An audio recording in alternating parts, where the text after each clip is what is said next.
Voalohany aloha miaraba amin'ny vaoko malagasy sasany taona vaovao ary koa miaraba ny filoham-pirenena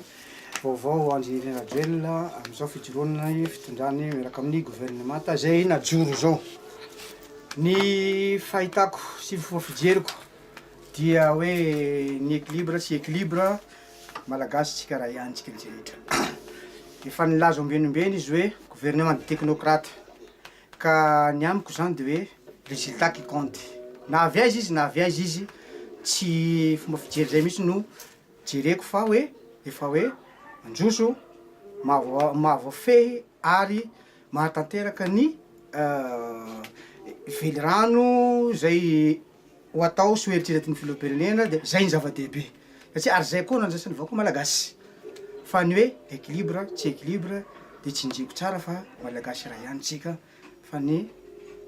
résultat qui compte no andraisan'ny vahoaka malagasy amintsika. Te antany anao mahakasika an'ilay hoe fijoroany ireo tokony sy mpanohitra ao anatin'ny lalàna amin'izao fotoana lahara-pahamehana ve nisy n'izay hoe fijoroan'ny mpanohitra zay? Raha ny amin'ny fitondrana eran-tany aloha dia tsika tsy efa miala am'zany, tsy maintsy misy foana zany ny indro-kely na amin'ny fiainana ao anaty trano io tsy maintsy misy foana fifandirana miainga avy anaty tokantrano moa ko zavatsy rehetrarehetra surtout moa ko hoe politika le izy tsy maintsy misy foana atao hoe fanoherana. Zay fanoherana zany angamba mbola tsy tokony fotoana angamba hoe hisiny fanoherana satria fanjakana herinandro na ataoko hoe mbola tsy haiko mbola napejy ray roa mbola tsy feno raha ohatra ka nanoratra ny filoham-pirenena sy ny gouvernemanta ka raha hoe zohina amin'ny ankapobeny aloha tsy tokony mbola hisy aloha atao hoe fanoherana satria mbola tsisy ataontsika hoe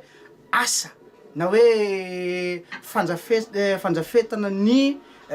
membre any amin'ny département tsirairay daholo satria reo ratsa mangaika reo ange no hiase fa tsy hoe kory hoe président na premier ministre na hoe gouvernement fa zay ratsa mangaika rehetrarehetra zay no miara miainga miara miasa hanatanteraka zay atao hoe vina sy veliranony filoham-pirenena zay ka amiko de tsinjiko hoe ny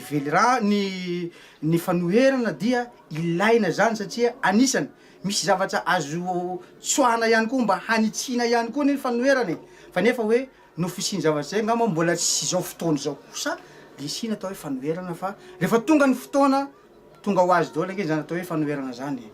ary tsisy maharatsy an'izany fanoherana zany fa mba hafana manitsy ialana am'le zavatsy hoe akory hoe tsy raha ina zavatsy rehetrarehetra fa ilaina reny rehetrarehetra fanakianana reny tsy azo lazaina hoe ratsy natao hoe fanakianana fa misy azo raisina reny mba hanitsina hanatsaran-javatra.